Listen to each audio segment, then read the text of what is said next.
watching segment. It's been a while. We brought it into the quarantine because we literally had nothing else to watch. But now, what are you guys watching besides sports? Rome, I'm gonna start with you. I'm glad you started with me, man. You led us into this very well. You know, we have culture. We're all very deep thinking people and all that. We don't just watch sports, but as my wife would tell you, that's probably not even entirely true about me. I watch sports way too fucking much. And what I'm currently watching, or what I will be watching once we're done recording, is Hard Knocks. It debuted today. It's a sports show, but it takes you a little bit in depth behind the scenes. You know, you get to see a little bit more than just the ball throwing and the catching. You get to see, you know, the family lives and the ins and outs of what it's like to be in the NFL. I love watching it every season. Any team, I could care less what team they put on it. It always interests me. And I'm hyped for episode 1. I think this year they're doing the Chargers and the Rams, so that's a little different. It's a COVID year, so things will certainly be a little different. I also like how they do it live. Like I believe they recorded a week in advance, and then they come out with that week's episode. So whatever we're about to see tonight is what they were doing last week. So I like that little factor into it as well. So I'm gonna be watching Hard Knocks. Nice, like a reality show. It's good stuff, though. The Chargers and the Rams, by the way, are the two teams this year for those at home looking for something to watch. The LA football teams. G, what you watching right now?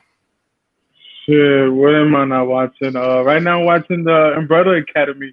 Season 2 just came out on Netflix, and Yes, I sir. am hooked. Matter of fact, just right before we started the show, I just finished watching the first season. At first, I didn't like it. It was a slow start, just like the way Breaking Bad. You know how Breaking Bad took like season 3 for for anybody to actually be hooked on it. This like after episode 2, I was like, oh shit. So nobody knows it's about 7 orphans that one rich guy adopts, and all these kids have some kind of superpower, and they're trying to save the Spoiler world. alert. Spoiler alert. Yeah, a lot of spoiler alert. But it's fucking crack on TV, man, or on Netflix. It's something you're gonna be watching. Okay. Umbrella Academy, definitely adding that to my list. T, what you watching, man? Okay, so like most people, like my man G, I too am watching Umbrella Academy, so I won't talk about it too much. I will just say I recently rewatched the entire season 1. I almost never rewatch movies or shows, but I loved it the second time even more. So season 2 is out right now. Check it out on Netflix. But right now I am watching a HBO show because HBO does not miss when it comes to their television series. I'm watching I May Destroy You. I don't know if you guys know about this show, but it's created and written by Michaela Cole. She's British. She's 32. She's absolutely a genius. She had a show on Netflix as well, Chewing Gum. They offered her like $1 million for season 3 or something. She turned it down smartly, and HBO gave her the battery. And I May Destroy You is a great show. I don't want to really compare it to Insecure, but I will say this: I enjoy it more than Insecure. And as far as what the show is about, I think it almost doesn't do it any justice to describe it. I would just say it's centered around sexual assault. It's centered around a lot of conversations that we should have, period. You know, just as humans. So it's really a show about everything, but the backdrop is sexual assault. So I May Destroy You. Literally watching it, there's some tough conversations to be had, and it's funny though. But it's funny, it's lighthearted, it's serious, it hits everything. But it's really a show that, depending on how you've lived or your views, it might destroy you as a viewer. But it's great TV, and shout out to her, Black woman. She's a genius, and she's British, and she's not getting enough credit or support, in my opinion. So yeah, shout out to her. I May Destroy You, best show on TV right now. Definitely checking that out. Definitely shout Yo, out to can her I add too. She another turned down one? that. What you got? Go ahead. You get a bonus. Go bonus round.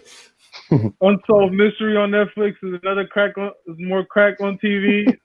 There's only 8 episodes on right now. I believe by November or November, they're gonna throw you another 8 episodes. It's like a 2-part, but this is like an on-running show since like back in the 80s. It's just Netflix picked it up now, and it's just like, oh my god, so crazy. I May Destroy You. I'm gonna have to watch that. I'm about to, get it on a private site. Hey, check. I got check one that too. out. You already know. Hey, hold on, Scruff. Let me throw my You got one more? sleeper. My little sleeper Okay. pick that I'm watching right now. I ain't gonna go into it too much, but if you ever been to Magic City, if you ever been to Stadium, a couple of these gentlemen's club, P Valley, man, it's on Stars. P Valley, man, I'm not gonna say it's the greatest show, but it is entertaining, and I think we go to those gentlemen's clubs for entertainment. So check that out. But go ahead, Scruff. You stole it, man. That was what I was about to say. No. That's literally what I'm watching. It's all good though. It just speaks to the show. I'm gonna elaborate a little bit.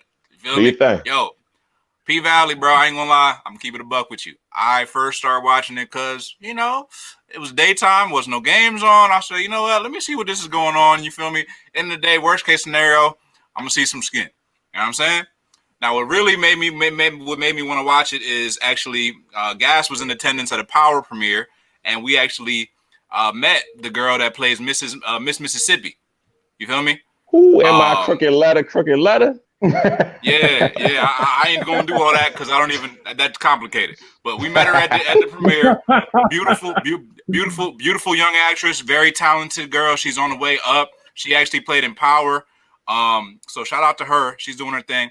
But also, man, P Valley, man, I ain't gonna lie, man. It is deeper than just like, ass and titties. So, real talk, man, them girls live crazy lives, bro. It's a lot of stuff going on. It's like pretty much all the main stuff that you need in the show. You're gonna be entertained for the very least. That's now on my regular watch list every Sunday. I binged the whole first like 5 episodes, and like probably it only took me about a day. I ran through them pretty quick. So P Valley, that's on my list for what I'm watching. Go ahead, T.